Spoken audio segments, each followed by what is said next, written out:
선생님께서 오셨는데요. 윤재천 선생님 너무 좋은 때 생신을 맞이하신 것 같지 않으세요? 4월 28일? 네, 아주 적절하십니다. 오늘 충무공 생신인 거 아세요? 네.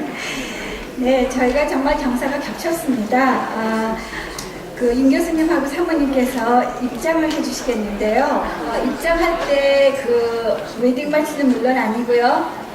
프랭크 시나트라가 불렀던 My Way예요. My Way는 윤 교수님의 삶의 주제곡입니다. 네.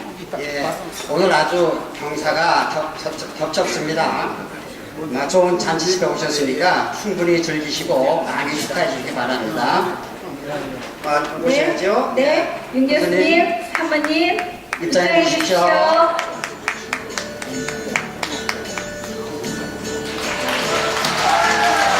네, 와, 네.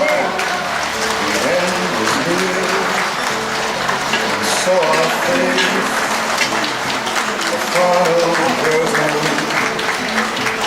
My friend, I'll say it clear. I've stayed which I'm certain. I've lived a life that's full. I traveled each and every highway and more. 네, 감사합니다. 저희 아버님 칠순 기념회 때 팔순 기념회가 언제 오느냐 그랬는데 벌써 10년이 지난 것 같습니다. 참 세월이 빠릅니다. 그때 기념회가 저희 아버님과 저희 가족의 행사였다면 팔순 기념 출판회는 아마 제자분들의 그런 기념회가 아닌가 생각이 듭니다.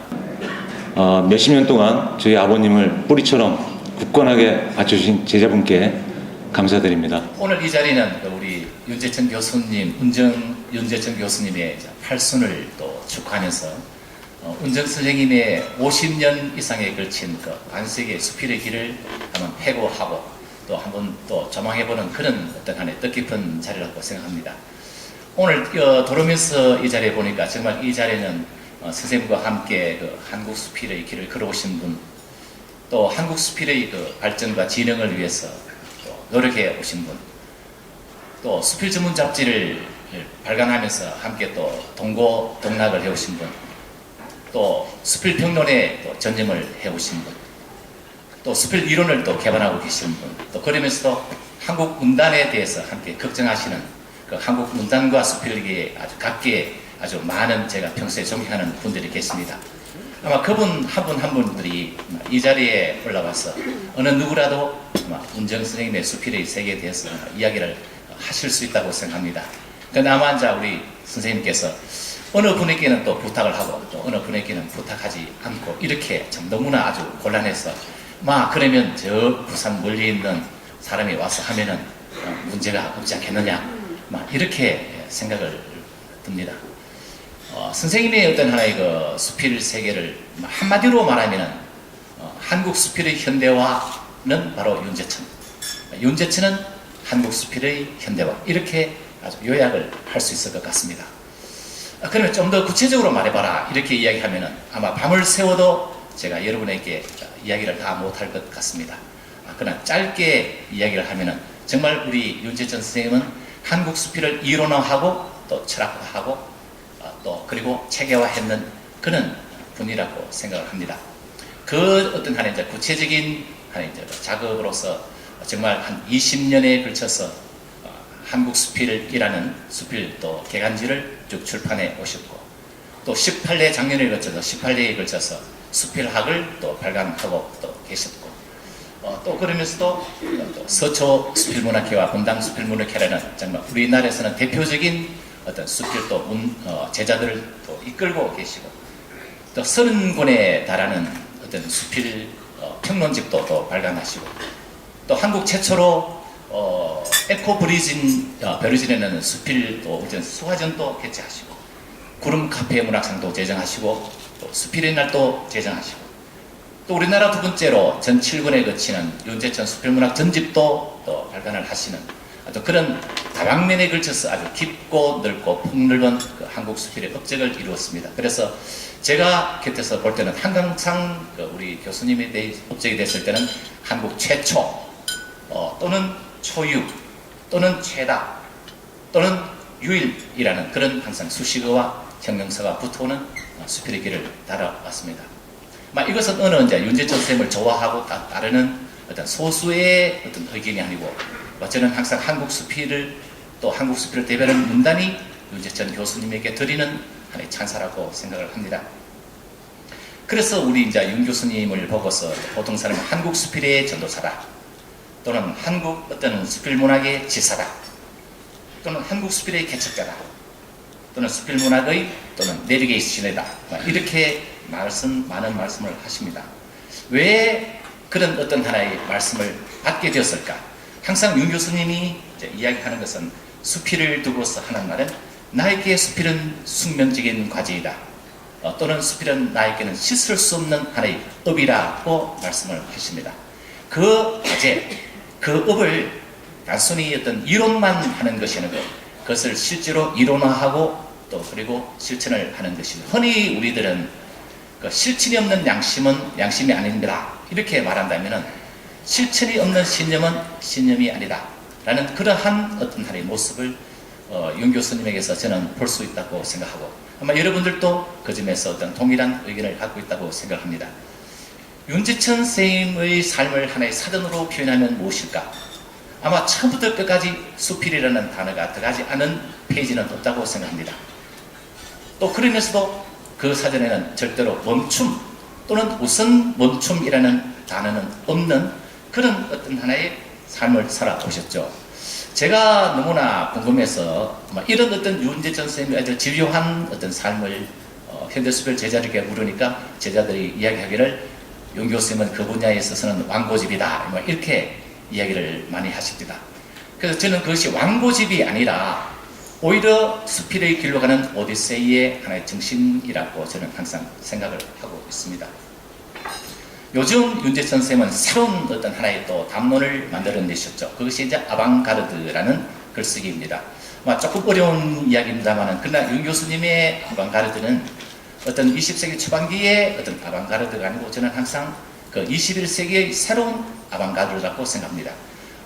우리가 선생님의 글을 읽어보고 또 선생님의 평론을 읽어보면은 하나의 21세기의 사이버리즘의 정신과 수필을 접목하는 그래서 앞으로 한국 수필이 수혈해야 할 하는 시대적인 정신이 아방가르드라고 표현하고 그 아방가르드를 구체적으로 나타내어서 윤재천 선생님이 항상 생각하시는 담론은 디자인이죠. 그리고 또 브랜드라는 말, 그리고 마당이라는 말, 그리고 수화 또는 수화라는 그런 하나의 새로운 어떤 하나의 담론을 한국 문단과 한국 수필에 도입하고 계시고 있습니다. 그래서 저희들 보면 항상 해체하고 융합하라, 변신하고 전환하라, 그리고 개성과 단성을 지장하라는 그런 채찍질을 항상 해 주십니다. 그런데 이제 선생님에게는 이런 어떤 하나의 많은 그 욕심을 갖고 계시죠. 그러면서도 아주 괴상한 어떤 하나의 기백을 갖고 계십니다. 그 기백을 저는 하나의 그 수필의 노마드라는 말을 붙이고 싶습니다. 선생님은 항상 새로운 하나의 이론을 만들어내시면 절대로 거기에 안주하지 않고 하나 자기 자신이 완성한 이론을 후배와 후학들에게 물려주고 다시 새로운 수필의 황야의 길로 들어서죠. 흔히 우리 주위에 보면 다른 분들은 하나의 상대방과 의견이 다른 상대방의 의견에 대해서 치열하게 공격하는 어떤 공성의 장수도 있습니다. 또 제 몫을 끝까지 지켜내는 수성의 장수도 있습니다. 그러나 윤 교수님은 성을 축성하는 축성의 장수죠. 그것이 저는 한국 수필에 남긴 가장 큰 업적 중에 하나라고 생각하고요. 저는 또 동시에 그것 때문에 때로는 질시와 또는 부름을 받는 하나의 이유가 아닌가 이렇게 생각을 합니다. 오늘 이제 제가 윤 교수님 오신 걸 보면서 하나의 새로운 복장을 처음으로 봤습니다. 우리 윤 교수님 말씀하시면 항상 구름 카페와 청바지라는 하나의 트레이드 마크를 우리는 잊을 수도 없고 또 결코 그것을 갖다가 모방할 수도 없습니다. 윤 교수님은 항상 얘기는 저는 항상 그 구름 카페라는 것은 윤 교수님의 삶을 스팅하고 또 수필을 이끌어내는 하나의 철학적이고 미학적이고 심리적인 공간이라고 이야기를 했습니다. 한 60평생의 삶 동안에 하나의 그 대학교 교수로서, 그 다음에 수필 문학가로서, 또 그 다음에는 수필 철학자로서 끊임없이 그 변신해 오는 동안에 한 번도 그 구름 카페의 정신에서 벗어난 적이 없습니다. 그 구름 카페의 정신은 나는 꿈으로 산다. 나는 그리움으로 산다. 그리고 나는 가능성으로 산다. 이렇게 항상 말씀을 하시면서 또 동시에 내 성전에 구름 카페의 정신을 보지 않아도 좋다. 라는 그런 어떤 발관과 무국의 세계를 보여주고 있습니다. 오늘 이 팔레스 호텔의 이 지하 1사층에 저는 윤 교수님이 이때까지 꿈꿔왔던 그런 하나의 구름 카페의 공간이라고 생각을 합니다. 이 하나의 그 공식적인 자리가 끝나고 나서 아마 좋은 음식이 나올 것 같습니다. 그 음식이 바로 윤 교수님이 꿈꿔왔던 그 꿈이고 가능성이고 저는 그리움이라고 생각합니다. 많이 또 드시고요. 또 하나는 우리 윤재천 교수님이 갖는 하나의 특징은 청바지입니다. 청바지는 선생님께서 말씀하시기를 문학에 대한 자유로운 삶, 그리고 내가 도속에서 벗어날 수 있는 하나의 동반자라고 생각을 하고, 바로 그것이 바로 아방가르드의 저는 트레이드마크라고 생각합니다. 어떤 점에 봤을 때는 자유정신마저도 윤 교수님은 청바지를 입음으로써 해방시킬 수 있는 그런 어떤 하나의 삶을 살아왔다고 볼 수가 있습니다. 그러면 윤 교수님을 우리가 마지막으로 봤을 적에 윤 교수님의 어떤 갖고 계시는 하나의 뒷모습은 무엇일까? 저는 항상 윤 교수님은 스스로에서 벗어나고 또 스스로를 넘어선 분이라고 생각을 합니다. 실제 윤 교수님은 모든 것을 어떤 점에서는 부정하고 거부했던 분이죠. 철학이 없는 수필, 정론이 없는 수필 평론에서 벗어났죠. 시류에 야하지도 않았습니다. 문단의 매너리즘도 거부하였습니다. 문단 정치에 합석하지도 않았습니다. 기성수필론에 동의하지도 않았습니다. 무엇보다도 문학의 상업주의를 거부하였습니다. 한국수필 학회장을 제외하고서는 변변한 문단의 문학의 자리도 차지하지 않았습니다. 수필인들이 수여하는 올리 수필상을 받는 외에는 그 흔한 문학상도 받지 않았습니다. 주위 사람들이 때때로는 오해해도 한 번도 목소리를 높이지 않았습니다. 그런데 딱 한 군데 윤 교수님이 지독하게 욕심을 부리는 곳이 있습니다. 어제 오늘 내일도 아마 욕심을 부리라고 생각을 합니다.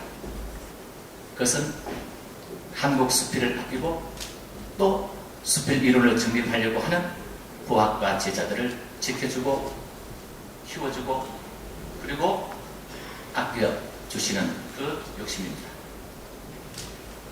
그래서 이러한 욕심이 바로 저는 항상 구름 카페의 정신과 그리고 청바지의 철학을 구현하는 것이라고 합니다.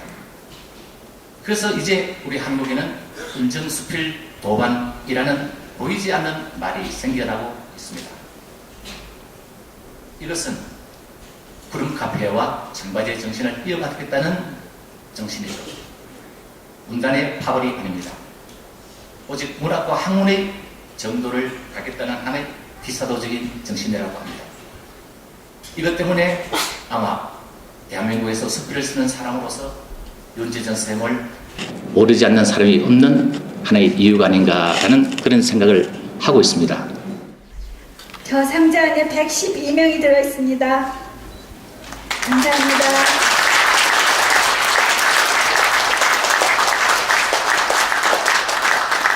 제가 중앙대학에서 윤재천 선생께 국어, 교양국어를 강의를 듣고 학점을 받았기 때문에 대학의 학부에서 제가 제자가 됩니다.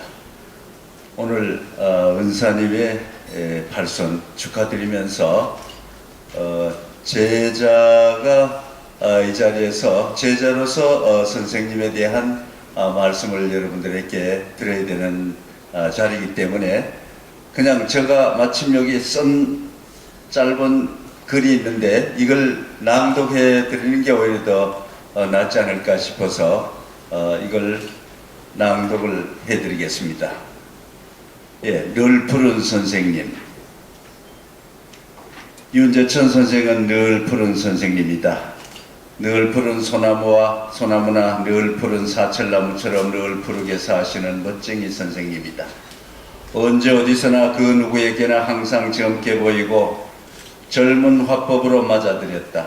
선생의 신관 모습이나 옷차림에서도 항시 푸릇푸릇한 여름 실록에 시원한 그늘 향기가 풍겼다. 이 시원한 푸른 향기는 늘 선생의 주위 사람들까지도 그 마음속을 시원시원하게 열어주었다. 항시 인자한 얼굴 모습과 부드러운 목소리에 모두들 선생을 존경했다.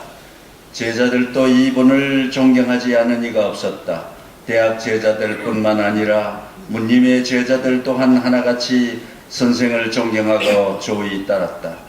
무슨 얘기든지 다 들어주고 나서 할 일 많은 것 다 뒤로 젖혀놓고는 쉽게 해결의 실마리를 제공해주는 그런 스승이다.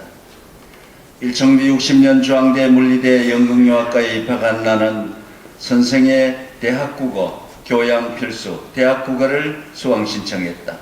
중앙대 모든 단과대학, 5개 대학, 그땐 5개 단과대학이었습니다. 단과대학 신입생들과 전입학생들이 선생의 교양국어를 신청해 들었다. 큰 강실이 꽉 찼다. 특히 물리대 신입생들은 다 모여들었다. 오늘날의 문인으로서는 국문과의 심상원 시인과 영문학과의 오미리 김신길입니다. 오미리 시인, 영문과의 노향림 시인, 그리고 재미동포 수필가 김영중 여사들이 나와 같이 선생의 강의를 들었다. 후배 문인들로는 국문과의 함원근, 민용기, 허영만 시인, 그리고 임헌영, 그땐 임준열이라는 호적 이름을 썼습니다. 임헌영 문학평론가들이 이분들이 들었다. 끝까지 문학을 하진 않았지만 고교 학생 시절부터 학원 문학상 장원으로 이름을 떨쳤던 소설의 김홍주, 국문과인데 현대문학 1회 추천을 받은 바 있습니다. 김홍주 군과 시의 말씀은 성함은 드리지 않겠습니다. 영문학과의 저와 같은 동기생으로서 서울신문 당선자가 없는 가작으로 뽑힌 바 있습니다. 이분도 나와 입학 동기생으로서 선생의 문화에서 동문 수학을 한 처지이다. 그때 중앙대 여학생은 모두 500여 명 정도였다. 이 중 해마다 신입생 200여 명은 자연스레 교양국어를 들어야 하니까 모두 선생의 제자벌이 됐던 것이다. 늘 푸른 선생은 인기가 너무 많아 여학생들은 거의 결강을 하는 예가 없어 항상 강의실은 분냄새로 가득 찼다. 강의실은 조용했다. 모두가 젊은 강사의 훤칠한 미모에 넋을 잃은 채 얼굴만 쳐다보고 있었는가 하면 남자다운 바리톤 목청의 여학생들은 하나없이 선생의 귀에 눌려 찬물을 끼얹은 듯 조용했다. 많은 여학생들이 큰오빠 같은 선생의 모습에 다투어 따랐으며 또한 남학생들은 젊은 선생을 큰형님처럼 생각하며 스스럼 없이 따랐다. 복도에서나 계단에서나 넓은 운동장에서 가끔 선생을 만나면 누구나 뛰어가 반갑게 인사를 했다. 그럴 때마다 선생은 다정한 목소리로 학생들과 어려움 없이 얘기를 나누었다. 그러니까 큰오빠, 큰형님처럼 느껴질 수밖에 없었다.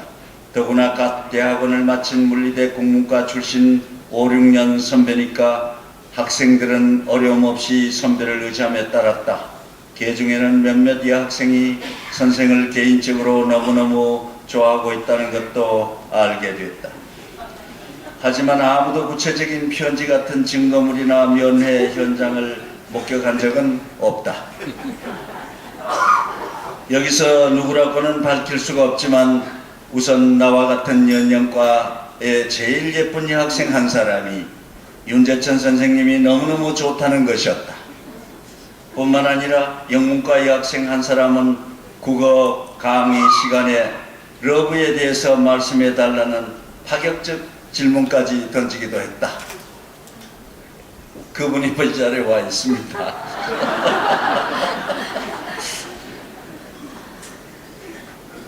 그만큼 늘 푸른 오빠, 늘 푸른 형님으로서의 교양국어 젊은 미남 강사의 인기는 전교에서도 최고였다. 늘 푸른 선생님의 옷차림 또한 최고의 멋쟁이 차림새였다.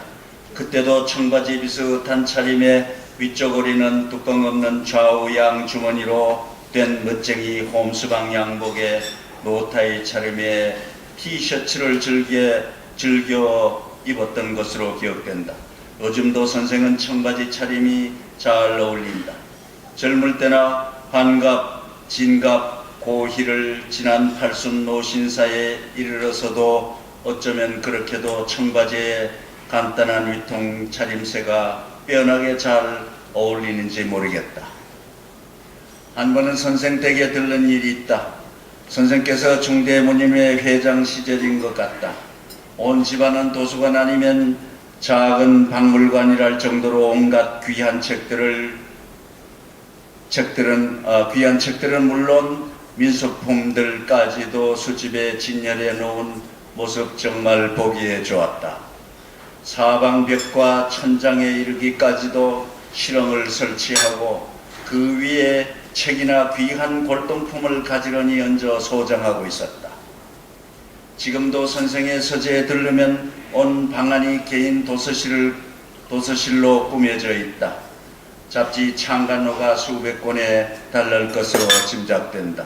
선생께서 심려를 기울여 문예지 창간호 및 기타 잡지 창간호를 수집한 결과물이 모두 지금 현대수필 편집실을 겸한 한국수필학회에 가지런히 꽂혀 있다.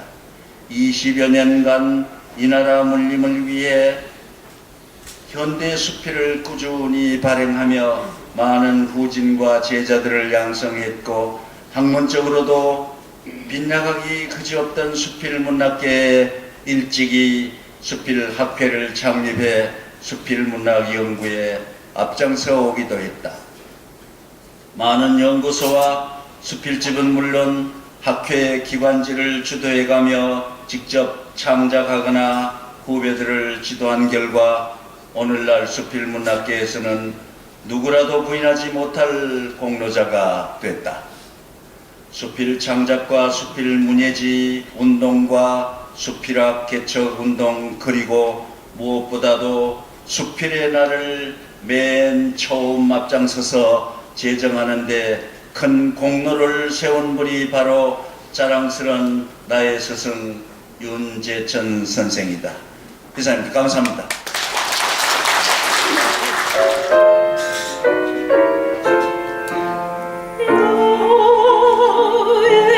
너에겐 오래된 꿈이 있다.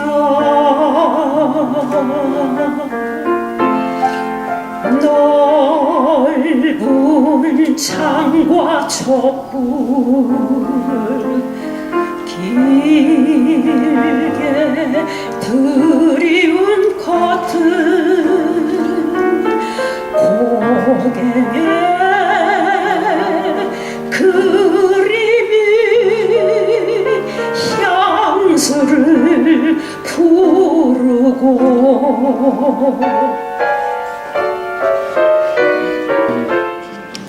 여러분 오늘 저녁이 굉장히 호화롭고 호사스럽다고 여기실 겁니다.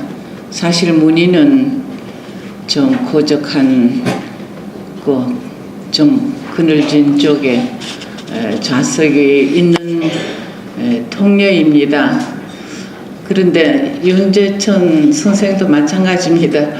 얘기를 들으니까 10년 전에 이렇게 잔치를 하신 것 같은데 10년 만에 오늘 호사를 한번 누리는 거고 나머지 시간은 책 내고 어둑한 등 아래서 교정 보시고 팔리지 않은 책을 위해서 강연해서 벌어서 놓고 뭐 등등의 많은 것이 있었을 것입니다. 저는 그 어둑한 쪽의 면에 대한 존경과 축하로 이 자리에 들렸습니다. 요새 일본에서 엄청난 불행한 일이 있었지요. 여러분들 아시겠지만 저도 충격을 많이 받았어 조금 글도 썼습니다. 그 중에 한 가지를 제가 얘기하면은 그 지진 현장에 그 가녀린 연필이 꽂히듯이 파괴된 더미 속에 이렇게 낑겨서 죽어가는 그런 이들이 우연히 평생 처음 보는 사람과 얼굴이 눈이 마주친 경우에 어땠을까? 자기의 고통을 거울에 비추듯이 그에게서 보고 얼마나 측은하게 서로 여기면서 그들이 생을 마쳤을 것이다. 이런 생각을 하면서 그게 관계되는 글도 조금 썼습니다만은 제가 왜 이런 얘기를 하는가 하면은 그 바라보는 일, 보게 되는 일, 관찰하고 통찰하는 공부, 그것에도 한없는 먼 길, 그리고 깊은 심연이 있는 것입니다. 보고 느끼고 쓰고 나누고 이러한 것에 천착으로 생애를 살아오시고 많은 제자를 기르고 수필을 학문으로 세우시고 이렇게 큰 길을 걸어온 분의 팔순이라고 해서 저도 축하의 한 사람으로 왔습니다. 제 보기에 500명 정도의 내빈이 이 중에 반은 문단에 상당한 문사들이고 반은 참으로 그 성실한 제자들인 것 같습니다. 오늘 저녁에 모임을 아름답게 생각하고 윤재천 교수께서 남은 세월에 부디 참으로 그 가치를 높이고 또 그 업적이 질박하면서 보배로운 것이 되고 그런 의미에서 위대한 삶에 어느 먼 훗날 종지부를 찍으시는 분이 되기를 축하드립니다. 감사합니다. 저는 소설가입니다만은 학교에서 대학에서 한 10년 가까이 수필 강의를 했습니다. 그러다 보니까 제 자신이 수필을 잘 쓰지는 못하지만은 어떤 수필이 좋은 수필인가 하는 점은 알고 있습니다. 어떤 수필이 좋은 작품인가? 윤재천 선생님께서 쓰신 수필이 좋은 수필입니다. 선생님은 본인이 좋은 작품만 쓰셨을 뿐만 아니고 이 수필 작품을 일원화시키는데 외길을 걸어오셨습니다. 참 이거 어려운 길을 힘겹게 여기까지 오셨다고 생각을 합니다. 아마 오늘 이 팔순잔치를 통해서 나 윤재천 팔팔하게 99세까지 열심히 살 겁니다. 그것을 증언하기 위해서 이 자리를 마련하지 않으셨나 그런 생각 듭니다. 선생님 99세 넘어서라도 우리나라 수필 그리고 제자 아끼는 그 마음씨 잊지 마시고 더 큰 업적 남기시기 바랍니다. 제가 윤 선생님을 만난 지 한 30년쯤 되는 것 같은데 그때부터 늘 청바지를 입고 함께 술을 마시고 그랬기 때문에 저보다 사실은 몇 살 정도 더 많으신 걸로 그동안 착각을 했었습니다. 팔순이라고 그러니까 사실 좀 믿어지지 않습니다.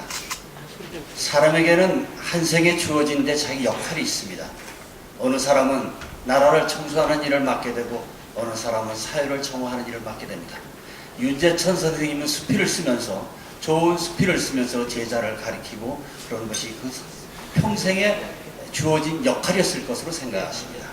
윤 선생님은 그동안 우리 수필 문학계에 상당한 영향력을 행사하시고 좋은 제자를 기르시고 또 우리 사회를 아름답게 하고 사회를 정화시키는 좋은 글로 우리를 감동을 주었습니다. 팔순이라는 나이가 사실 어떻게 보면 많은 것 같지만 요즘엔 오래 산다고 합니다. 모두 100세를 산다고 합니다. 앞으로 20여 년 더 좋은 글 쓰시고 더 좋은 제자를 만드셔서 우리 사회를 보다 아름답고 평화롭고 그리고 우리 사람들을 예쁘게 만드는 일에 앞장서 주기를 바라면서 축하의 말로 발언하겠습니다. 연극 연출 오기 전에 제가 문학 청년이었다 보니까 문학 동인 활동들에 참가하고 그래서 제가 문인이라고는 할 수 없지만은 영원한 문학 청년이라고 할까 그런 의미가 있다고 생각이 드는데 제가 보통 이 넥타이를 매지 않는데 오늘은 윤재천 교수의 팔순을 축하하기 위해서 넥타이를 매야 되겠다고 생각을 하고 또 실내니까 모자도 벗자고 생각했는데 윤 교수가 모자를 쓰고 있으니까 저도 모자를 쓰고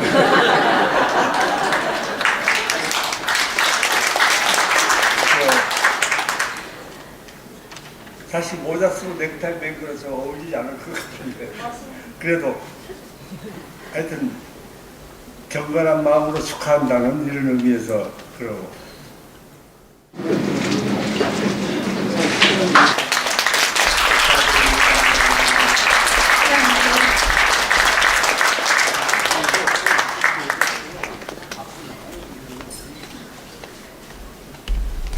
네, 다음은 제자들 대표로요.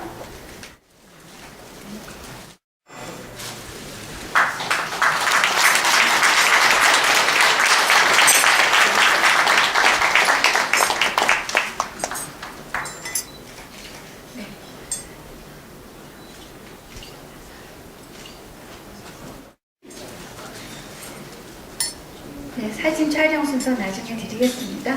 네.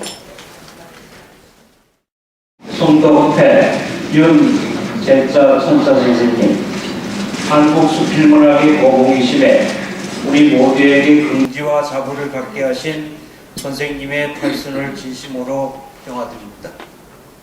더욱 우뚝하고 찬란한 공덕으로 한결같이 동창들의 앞날을 밝게 밝혀주시길 빕니다. 2011년 4월 28일 중앙대학교 국어문학과 동창회.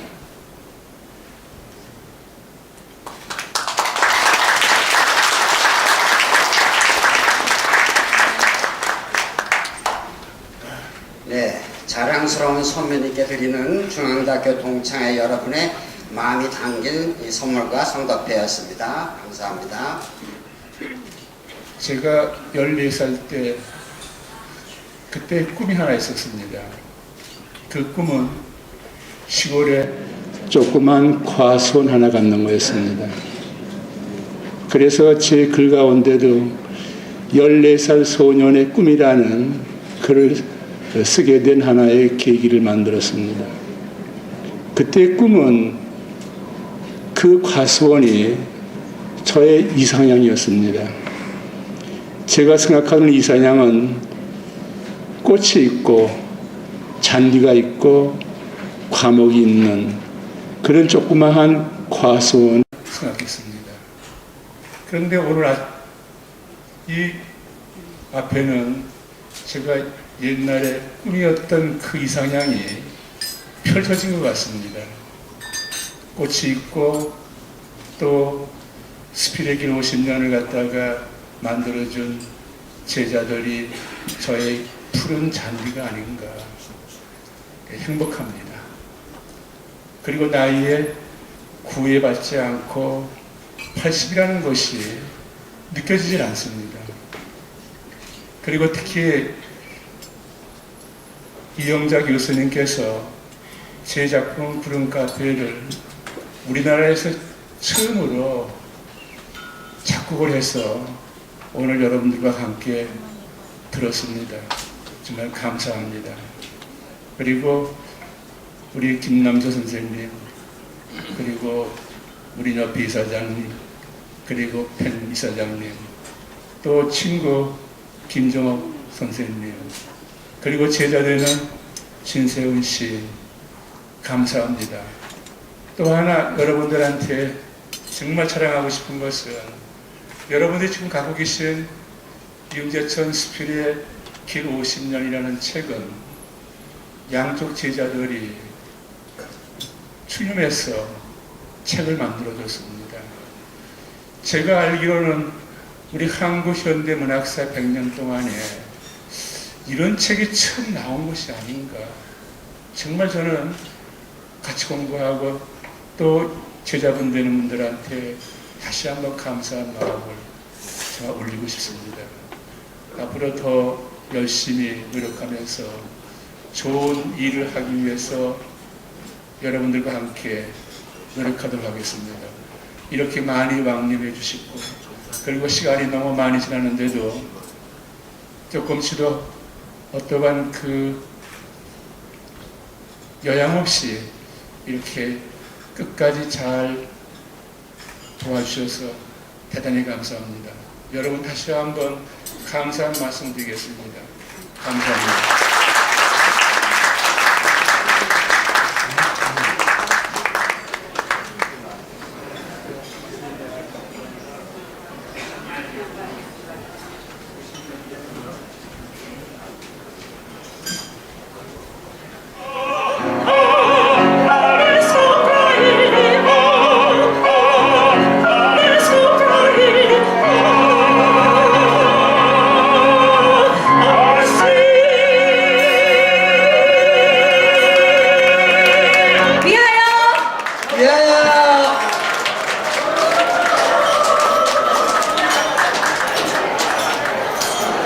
네, 여러분 감사합니다. 이제 맛있는 만찬 드시면서 좋은 얘기들 나누십시오. 고맙습니다. 감사합니다.